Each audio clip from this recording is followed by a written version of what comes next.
তো ফাইনালি কিন্তু পৌঁছে গেছি লেপচা জগতের যে ভিউ পয়েন্ট পাইন ফরেস্টের।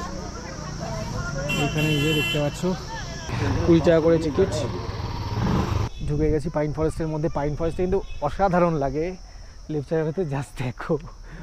ও মাই গড, ওই হয়ে হয়ে কি লাগছে ভিউটা বস।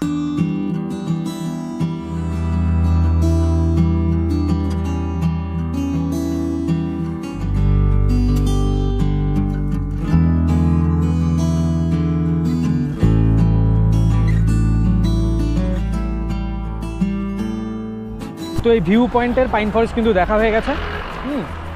তো এবার হাঁটতে হাঁটতে আমি যাচ্ছি হচ্ছে যেটা নাকি আরেকটা ভিউ পয়েন্ট রয়েছে, যেটা নাকি হোমস্টেগুলোর কাছে যে ভিউ পয়েন্টটা রয়েছে, ঠিক আছে, ওটা এখান থেকে 1.5 কিলোমিটার দেখাচ্ছে। হেঁটেই চলে যাবো, কোনো অসুবিধা হবে না, পাহাড়ি রাস্তায় মজা নিতে নিতে চলে যাবো। তো মোটামুটি 10-15 মিনিটের হাঁটা পড়লো।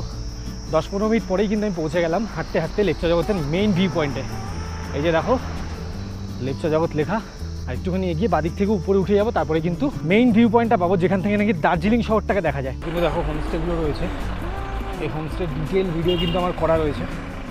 তো এখন কিন্তু উঠে যাব ভিউ পয়েন্টের দিকে। এখানেও কিন্তু পাইন ফরেস্ট আছে একটা। এই পৌঁছে গেলাম ভিউ পয়েন্টে।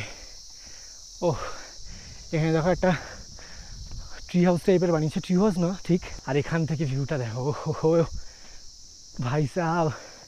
তো চলো এবার কিন্তু এখান থেকে ড্রোনটা উড়াবো মেঘের মধ্যে, তোমাদেরকে সেই ফুটেজটা দেখাবো। চলো।